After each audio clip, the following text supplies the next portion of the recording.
자, 지금부터는 이제 우리나라의 사회보장의 형태, 그 다음에 분류와 형태의 방법에 대해서 좀, 외국의 사례들도 좀, 꼼꼼하게 뭐 지켜보는 것도, 공부해보는 것도 좋겠습니다만, 그것보다는 조금 더 우리나라의 어떤 특징들, 또 운영 형태라든가, 재정, 그 다음에 어떤 대상이라든가 이런 것들을 좀 살펴봄으로써 실제 현장에서 진행되고 있는 사회복지와 관련된 사회보장 정책들에 대해서 좀 더 이해해보는 시간들을 함께 가져보도록 하겠습니다. 자, 사회보장의 형태라고 하면 아까도 저희가 이제 외국의 사례들과 비교하면서도 사회보장이 사회복지의 어떤 정책들의 한 서비스로서 제공이 되고 있고, 또 궁극적으로 많은 사회복지 정책들이 사회보장의 어떤 형태 안에서 제공이 되고 있다라고 말씀을 드렸는데요. 이러한 사회보장이 어떤 형태로 이루어지는가 하는 것들은 크게 세 가지로 설명을 드릴 수 있을 것 같습니다. 첫 번째가 비기업 또는 비자산조사의 형태다라고 하는 겁니다. 아까 여러분들이 공부하셔도 표에서 잠깐 보셨던 것처럼 사회보험을 뺀 나머지는 예를 들어 전 국민을 대상으로 한다거나 아니면 뭐 일부 저소득 가정, 우리가 이야기하는 어떤 기준선 이하, 국민의 어떤 기초생활 보장을 제공하기 위한, 국민 기초생활 보장을 확인하기 위한 어떤 기초선들을 자산조사라든가 뭐 여러 가지 방법을 통해서 내가 도움을 받아야 되겠다라는 어떤 증명을 했어야 되는데요. 이러한 그런 형태가 있기도 하고요. 또 그렇지 않은 형태도 있고 하는 이런 다양한 형태들에 대한 어떻게 구별을 할 거냐 하는 부분들입니다. 그래서 비기업 또는 비자산조사 형태라고 하는 건데요. 이것은 국적이나 인구학적 조건만 충족시키면 별도의 보험료 등의 기여나 소득 또는 재산조사 등의 자산조사 없이도 급여를 지급하는 형태입니다. 즉 대한민국 국민이라고 하는 것만 확인이 되면 현재 제공하고 있는 어떤 사회보험에 대한 서비스들, 사회보장의 서비스들을 또는 현물급여를 또는 현금급여를 제공하는 형태가 바로 비기업, 비자산조사의 형태다라고 하는 거죠. 그래서 대개는 사회수당, 이런 것들을 뭐 데모그란트라고 하는데요. 한국말로 해도 아마 사회수당 정도가 될 것 같네요. 국민이면 누구에게나 어떤 정책적인 서비스로 제공되는 어떤 현금급여를 주는 걸 데모그란트라고 하니까요. 뭐 일종의 우리나라에서 흔히 이야기하고 있는 사회수당, 또 요즘 상생지원금 정도면 이제 데모그란트의 한 종류다라고 말씀드릴 수 있을 것 같습니다. 그래서 보편주의 원칙에 가장 가까운 형태다. 그래서 사회적인 권리를 가장 강하게 보장한다라는 장점이 있고요. 대신에 재원이 많이 들고 제한된 자원에서는 급여 수준이 좀 놓지 못할 한계점들이 있다라고 할 수 있습니다. 그래서 대표적인 것이 아동수당, 장애수당, 노인수당 하는 거죠. 여러분들 기억하실지 모르겠습니다만 박근혜 정권 때 박근혜 씨가 대통령이 되시면서 국민들 65세 이상 노인분들을 위한 그때의 가장 큰 이슈가 노인수당이었었죠. 노령연금이라고 하는 노인수당들이었었죠. 그래서 이제 그때 박근혜 씨가 이제 30만 원씩 제공을 하겠다라고 해서 정권을 창출을 하고 실제 제공하려고 보니 국가의 재정에 대한 문제들, 장기적인 어떤 소득 추계에 관한 부분들에 있어서 실제로는 30만 원을 지급을 못했죠. 그 전에 10만 원씩 주고 있다가 뭐 생활 수준에 따라서 뭐 30만 원 드리기도 하고 뭐 조금씩 줄여가면서 이렇게 차별을 두었었죠. 바로 그런 부분들이 바로 이렇게 급여 수준에 대한 부분들이 문제를 될 수밖에 없는 어떤 그런 특징들이 가지고 있다라는 거죠.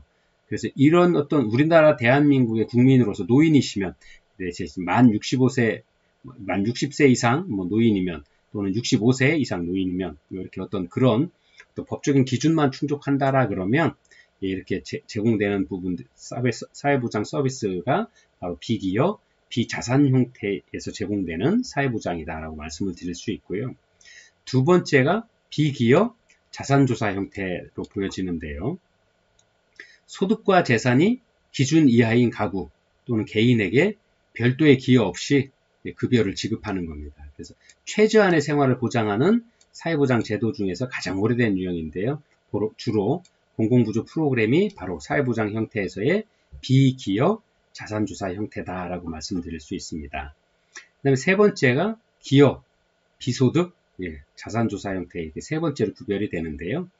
위험에 대한 예방의 차원에서 소득이 있을 때 보험료를 납부하고 그러니까 우리가 하는 보통 사회보험 정도라고 말씀을 드릴 수 있겠죠. 여러분들 직장 생활을 하신다거나 요즘 아르바이트를 해도 고용보험에 관한 일정 시간 이상 근무를 하시면 고용보험료를 납부를 하고 뭐 퇴직금에 대한 부분도 준비를 하셔야 되고 뭐 이런 것들이 생기죠. 그런 것처럼 제가 일을 하고 소득이 생기면 어떤 그런 보험에 들 수 있는 어떤 납부를 해서 본인의 어떤 계정을 만들고 본인의 계정에 본인이 금액을 납부를 해서 그걸 적립을 하게 되는 거죠.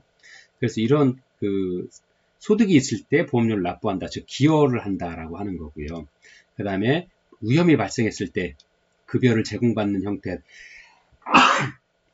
죄송합니다. 이것이 바로 사회보험인데 이러한 사회보험이 바로 기여, 비소득, 자산조사의 형태다라고 말씀을 드릴 수 있겠습니다. 그래서 현재 우리나라의 경우에는 국민연금, 국민건강보험, 고용보험, 산업재해보상보험, 노인장기요양보험 등 이 5대 사회보험이 사회보장의 형태 중에서 기여, 비소득, 또 자산조사의 형태로 제공되고 있는 사회보장 서비스다. 이렇게 설명을 드릴 수 있겠습니다.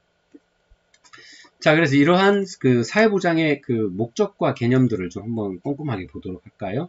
우리나라 사회복지사 기본법에 사회보장의 목적은 국가의 존재 근거 중의 하나인 국민의 생존권 보호와 그리고 국민의 기본적 욕구를 보장하기 위한 것이다 라고 하는 것이 우리나라 사회보장 기본법에서 이야기하고 있는 사회보장의 기본 목적입니다. 그래서 세 가지로 좀 나눠보면요. 첫 번째가 기본 생활을 보장하는 것, 두 번째가 소득을 재분배하는 것, 그 다음에 세 번째가 사회적인 연대감을 좀 증대하기 위한 것이다 하는 거죠. 그래서 소득 재분배에 관한 것은 정부의 재정 지출 중에서 소득 재분배 효과가 가장 두드러진 것이 바로 사회보장에 관한 지출이 바로 소득 재분배 효과가 가장 크다라고 말씀을 드릴 수 있겠습니다. 그래서 정부의 사회보장 지출이라고 하는 것은 고소득층에서 저소득층으로의 수직적 재분배 효과가 크지만 보험료를 분담하는 동일 계층 간의 수평적 재분배의 기능도 담당하고 있다. 즉 수평적인 어떤 재분배라고 하는 건 똑같이 보험료를 납부하고 있다 갑자기 어떤 질병이 생겼다라거나 아니면 우리가 이야기하는 교통사고가 나서 장애를 가졌다. 그럴 경우에 그동안 납부했던 것들에 대한 보험료를 수령을 해서 일상의 생활을 영위함으로써 수평적인 어떤 소득 재분배 효과를 담당할 수도 있게 되는 거죠. 그 다음에 연금의 재정 운영 방식 중에서 적립 방식이라고 하는 것. 이런 것은 연금을 적립하였다가 나중에 제가 국민연금 같은 경우에는 저희 나이에는 이제 65세부터 받는다고 하니까 60세 이후부터 받는다고 하니까 그러면 제가 60세가 될 때까지는 계속 소득이 있는 한 국민연금을 납부를 하는 거죠. 그게 적립 방식인 거죠. 그래서 제가 예를 들어 64세가 되면 그때부터 국민연금을 수령할 수 있는 또 자격을 갖추게 되고 그러면 그때 제가 적립해 두었던 연금의 금액에서 재원에서 제가 받아갈 국민연금을 수령하게 되는 거죠. 그래서 이러한 것이 바로 장기적인 어떤 소득 재분배 효과다라고 하는 거고요. 부과 방식은 현재 노인 세대에게 지급할 연금을 미래 세대인 즉 청년, 근로하고 계시는 근로계층들이 부담하는 방식으로 이것은 이제 소득 세대 간 소득 재분배 효과다라고 이야기를 하고 있는 겁니다. 또 공공구조라고 하는 건 아까도 잠깐 설명드렸던 것처럼 누진적인 조세, 즉 소득이 많은 분은 세금의 금액이 커지죠. 소득이 적으신 분은 소득에 비례해서 좀 적게 내기 때문에 그 다음에 그러한 어떤 공공구조는 또 실제로는 저소득층에게 서비스가 제공되기 때문에 이런 수직적인 재분배 효과를 가진다라고 하는 거죠. 그래서 이렇게 설명드렸던 것처럼 사회보장이라고 하는 것은 우리가 하고 있는 어떤 정책 중에서 가장 큰 소득 재분배의 효과를 나타내 줄 수 있다라고 하는 겁니다. 그리고 세 번째가 사회보장 목적의 세 번째 사회적인 연대감 증대인데요. 소득 상실 위험에 노출된 사람들에게는 어떤 사회적인 당신을 도와줄 우리가 있다. 우리 흔히 하는 우리가 남이가 하는 이야기 있죠. 그런 거죠. 그래서 우리가 늘 모든 국민이 함께 모았던 그 금전으로 여러분들이 갑자기 위험에 처하거나 긴급한 어떤 생계적인 어떤 위협을 받을 때, 사회적 위험에 노출되어 있을 때 그런 것들을 슬기롭게 이겨나갈 수 있도록 도움을 주겠다. 그래서 바로 이런 사회적인 어떤 연대감을 줄 수 있다. 그래서 궁극적으로는 사회적 통합을 도모하기 위한 어떤 제도적 장치로 사회보장을 법적 제도적 장치로 활용하고 있다. 그것이 사회보장의 목적이다라고 이렇게 설명을 드릴 수 있습니다. 그래서 우리나라의 그 사회보장 기본법 제2조에 보면 사회보장의 기본 이념을 이렇게 설명하고 있습니다. 사회보장은 모든 국민이 다양한 사회적 위험으로부터 벗어나서 행복하고 인간다운 생활을 향유할 수 있도록 자립을 지원하고 사회 참여, 자아 실현에 필요한 제도와 여건을 조성하여 마지막으로 사회 통합과 행복한 복지사회를 실현하는 것을 기본 이념으로 한다라고 이렇게 정의하고 있습니다. 그래서 사회보장이라고 하는 것은 복지국가의 형태를 갖추면서 가지고 있어야 될 꼭 필요한 사회복지 정책의 하나다라고 이렇게 설명을 드릴 수 있겠습니다. 자, 평생 사회안전망의 구축 운영에 관한 부분들은 뭐냐면, 우리나라에 대한 어떤 사회보장에 대한 어떤 기본 방향이라고 설명을 드릴 수 있는데요. 사회보장을 하기 위한 어떤 우리나라 그 사회보장 기본법의 기본 방향은 첫 번째가 평생에 대한 어떤 사회 안전망을 좀 구축하고 그 구축된 그 정책들을 운영해가는 것. 두 번째가 사회 서비스에 대한 보장입니다. 그리고 세 번째가 소득에 대한 보장을 하기 위해서라고 말씀을 드릴 수 있겠습니다. 그래서 첫 번째 평생 사회 안전망의 구축 운영은 사회보장 기본법 제22조에 의하면 국가와 지방자치단체는 모든 국민이 생애 동안 삶의 질을 증진할 수 있도록 평생 사회 안전망을 구축하고 이런 것들을 또 운영하기 위해서 사회적 취약계층을 위한 공공구조를 마련하여서 국민의 최저 생활을 보장하여야 된다라고 기본 방향을 제시를 하고 있습니다. 두 번째가 이제 사회 서비스에 대한 보장인데요.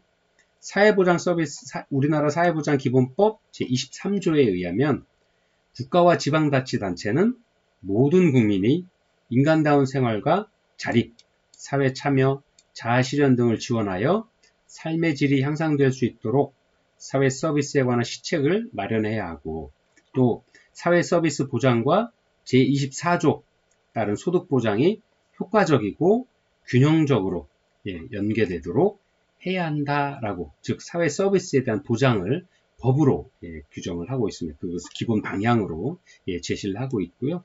세 번째, 우리나라 사회보장 기본법의 기본 방향 세 번째는 바로 국민의 소득 보장입니다.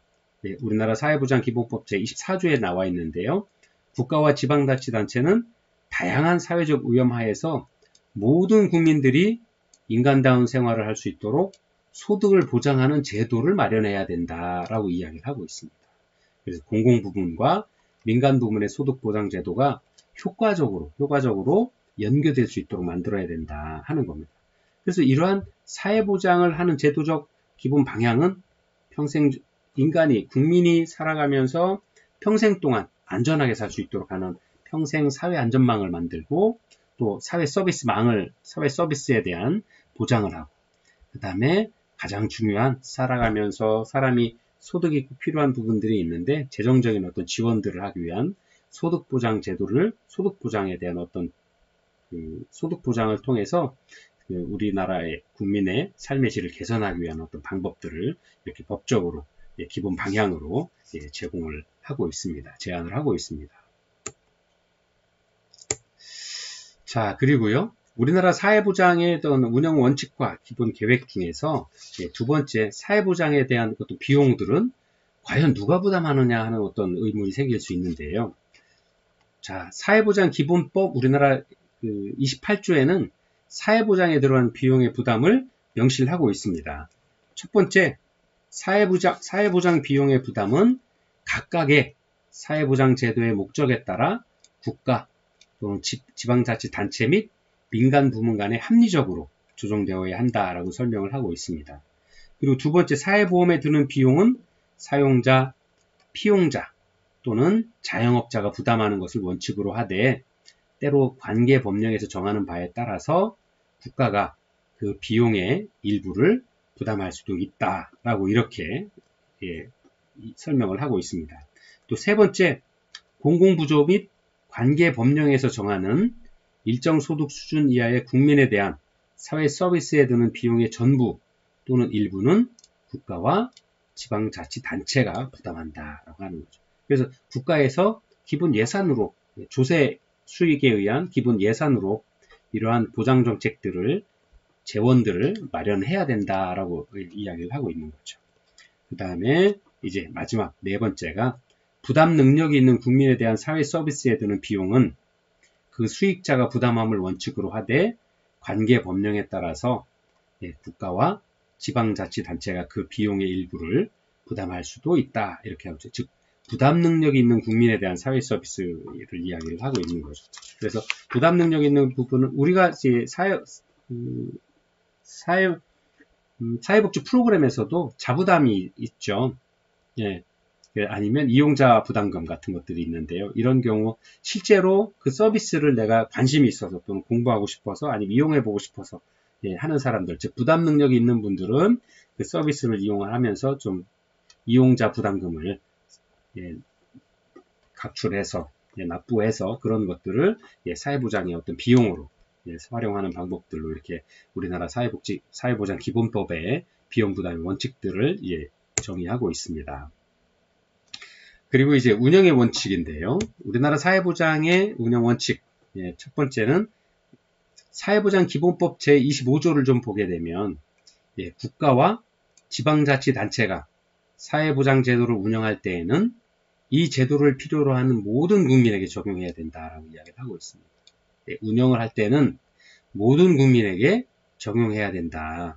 그 다음에 사회보장 제도의 급여 수준과 비용 부담 등에서도 형평성을 유지해야 된다라고 하고 있습니다. 그래서 사회보장 제도에서의 사회보장은 운영의 원칙에 대한 것은 기본적으로 보편주의의 어떤 시각들을 가지고 있다.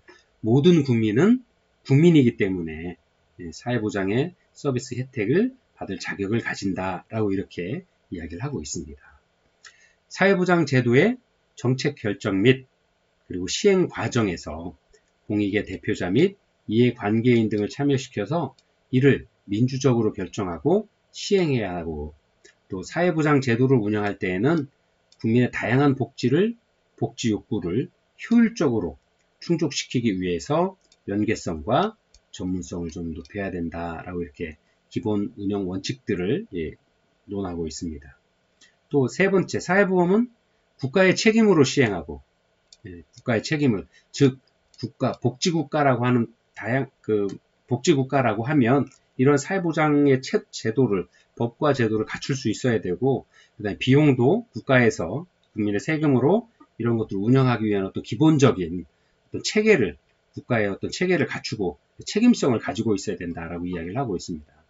그리고 공공부조와 사회 서비스는 국가와 지방자치단체의 책임으로 시행하는 것을 원칙으로 한다라고 하고 있습니다. 다만 국가와 지방자치단체의 재정 형편 등을 고려해서 이를 협의 조정할 수 있다라고 하고 있는데요. 우리나라가 이제 사회보험이라고 하는 것은 한번 다시 되짚어보면 5대 보험이라고 말씀을 드렸죠.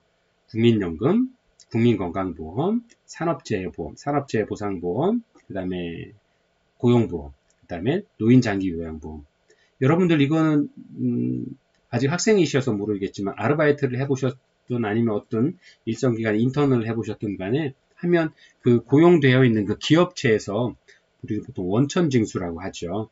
그 비용의 납부를 급여를 주는 사용자한테 부담을 주고 있습니다. 그래서 원래 급여가 나가기 전에 개개인 그 고용인의 급여를 나가기 전에 이런 것들 미리 계산을 해서 회사 부담금, 개인 부담금들을 다 빼고 그 나머지 금액들을 실수령액이라고 해서 실제 금액들을 제공을 하죠. 그 다음에 그 모아진 금액들은 원천징수라고 해서 그 금액을 회사가 아니면 고용주가 직접 국가의 일정 기관에 담당하는 기관에 납부를 하도록 이렇게 강제하고 있습니다. 그래서 그걸 원천징수라고 하는데요. 이런 강제성을 가지고 있기 때문에 이 사회보험은 국가가 또는 지방자치단체가 이런 일들을 해야 된다라고 하는 겁니다. 그래서 이러한 사회보장의 어떤 운영 원칙들을 우리나라 사회보장 기본법에서 논하고 있습니다. 또 기본 계획을 좀 세우도록 되어 있는데요. 이 기본 계획들을 좀 보게 되면 사회보장의 기본 계획은 우리나라 사회보장기본법 제16조에 설명이 되어 있는데요. 보건복지부 장관은 관계 중앙행정기관의 장과 협의하여 사회보장 증진을 위해 사회보장에 관한 기본계획을 매 5년마다 수립해야 한다라고 정의하고 있습니다. 또 기본계획은 다른 법령에 따라 수립되는 사회보장에 관한 계획에 우선한다. 가장 우선한 계획이다. 사회보장과 관련해서는 가장 우선 중요한 계획이다라고 하고 있고요. 또 다른 어떤 법령에 따라 수립되는 사회보장에 대한 기본이 되는 것이다 라고 설명을 하고 있습니다. 그래서 많은 행정부서가 있을 수, 국가라고 하는 기관에 많은 행정부서가 있고요. 그 각 행정부서마다, 즉 비슷한 보건복지부뿐만 아니라 여성가족부, 행안부, 다양한 사회복지와 관련된 어떤 정책들을 수립하는 기관들에서 많은 정책들을 만들고 있지만 그 정책보다도 사회보장에 관한 거에 있어서는 보건복지부, 사회보장기본법에서 이야기하는 보건복지부 장관이 만들고 있는 사회보장 계획이 가장 우선이다. 그리고 그 사회보장 기본 계획에 의거하여 다른 계획들도 따라와야 된다. 사회보장 기본법에 있는 이렇게 명시를 하고 있게 되는 거죠. 그래서 보건복지부 장관 및 관계 중앙행정기관의 장은 기본 계획에 따라 사회보장과 관련된 소관 주요 시책의 시행 계획을 또 매년 시행해야 된다라고 하는 거죠. 그래서 보건복지부에서 사회보장에 관한 기본 계획을 수립을 하고 이 기본 계획에 따라서 해당 부서에서도 그거에 맞는 그거에 일맥상통한 어떤 관련 법령들을 추진할 수 있도록 하고 그걸 하기 위한 계획들을 수립하고 시행해야 된다라고 이렇게 사회보장의 법에 명시가 되어 있습니다.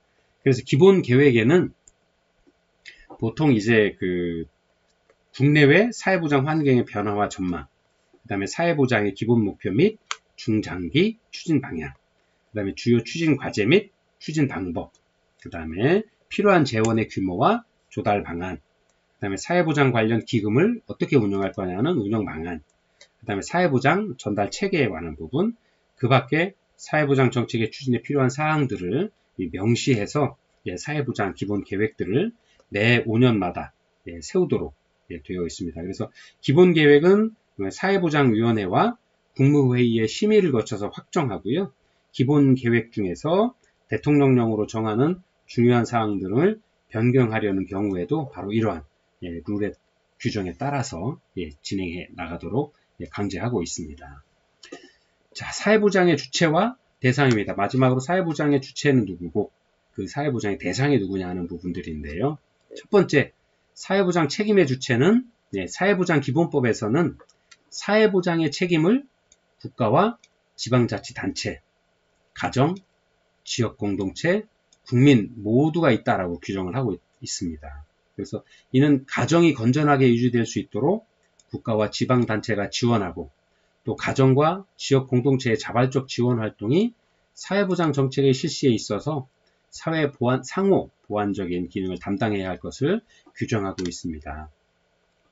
또 전체 국민의 책임을 규정하고 있는데요. 이는 사회보장을 실시함에 있어서 국가와 또 지방자치단체의 보장은 개인의 성실한 책임을 바탕으로 이루어진다라는 것들을 의미하고 있습니다.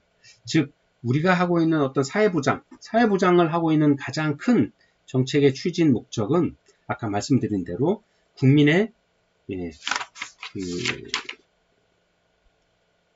기본적인 어떤 생활을 보장하는 거고요. 또 소득재 분배를 통해서 사회적인 안녕을, 사회적인 연대감을 확보하기 위한 목적이다라고 설명을 드렸었는데요. 바로 그러한 시작은 모든 국민 개개인의 어떤 노력에서부터 시작을 하는 거고, 조금 더 국민들이 모여서 가정을 이루게 되는 거고, 또 가정이 또 건강해야 지역사회가 건강해지고, 또 이런 지역사회가 건강하게 유지됨으로써 우리가 함께 우리 삶의 공동체인 국가가 건강하게 유지될 수 있다라고 하는 거죠. 그래서 이러한 사회보장의 책임이 바로 그러한 어떤 삶의 공동체적인 삶의 질을 확보하고 안녕을 유지하기 위한 거기 때문에 그 책임의 주체는 시행과 운영은 국가와 지방자치단체 또는 관련 기관들이 할지 모르지만 그 주체는 다양하게 분포되어 있다. 국민에서부터 가정에서부터 지역공동체 그리고 국가와 지방자치단체가 그 사회보장 책임의 주체로서 활동해야 된다라고 이렇게 명시하고 있습니다. 그래서 사회보장의 대상은 역사적으로 소수의 국민으로부터 점차 국민 전체를 포함하는 것으로 확대되어 가고 있는 추세입니다. 그래서 아까 사회보장의 주체가 누구냐에서 문제서처럼 또 그 사회보장의 책임의 대상도 사회보장의 대상도 이제 모든 소수의 국민 또는 빈곤층 아니면 저소득층에서부터 시작은 되었지만 지금은 전체 모든 국민이 함께 행복하게 삶의 질을 향상시키고 소득을 보장할 수 있고 또 사회 통합을 이룰 수 있도록 그 다음에 이러한 것들을 통해서 삶의 질을 향상시킬 수 있는 어떤 방법으로 활용되고 있다라고 하는 것들입니다. 그래서 우리나라도 포괄적으로 모든 국민을 대상으로 합니다. 그래서 국내에 거주하는 외국인들도 국제법상 상호주의 원칙에 따라서 사회보장의 대상으로 포함하고 있습니다. 또 이건 또 우리나라의 국민이 외국에서 가서 사실 경우에도 똑같이 적용이 되죠. 오늘날에는 국가 간의 교류와 왕래가 빈번해지면서 사회보장 협정을 체결하여서 관계국 상호 간의 국민에게 사회보장 혜택을 주는 사례가 일반화되고 있다라고 설명을 하고 있습니다. 그래서 우리나라도 외국인에게 우리나라에서 살고 계시는 또 외국인들에게도 사회보장 급여를 제공하는 사례가 이제 확대되고 있습니다. 우리나라와 캐나다 간의 사회보장 협정 1998년에 있었는데요. 이것이 대표적인 예로 설명을 드릴 수 있고요. 우리나라 사회보장 기본법 제8조에서는 전체 국민뿐만 아니라 외국인에 대한 보장도 제시를 하고 있습니다. 그래서 국내에 거주하는 외국인에게 사회보장 제도를 적용할 때에는 상호주의 원칙에 따르되 관계법령에서 정하는 바에 따른다라고 이렇게 규정을 하고 있습니다. 이렇게 해서 우리나라의 사회보장 기본법을 좀 한번 같이 공부를 했고요. 또 이런 것들을 통해서 우리가 지금 공부하고자 하는 사회복지 정책에서 사회보장이 어떤 대상으로 하는지, 재원은 어떻게 만들어내는지, 그 책임은, 운영은 또 어떻게 기본 원칙들을 세우고 운영해 나가는지를 함께 공부해 보았습니다. 자, 우리가 이제 이 사회보장에 대한 것들을 공부를 오늘 했고요. 다음 시간에는 이 사회보장에서 이야기하고 있는 세 가지 종류, 사회보험, 공공부조, 그 다음에 사회서비스 이렇게 세 가지인데요. 그 중에서 다음 시간에는 사회보험에 대해서 함께 공부해 보도록 하겠습니다. 긴 시간 수고 많으셨습니다. 다음 주에 또 건강하게 여러분 뵐게요.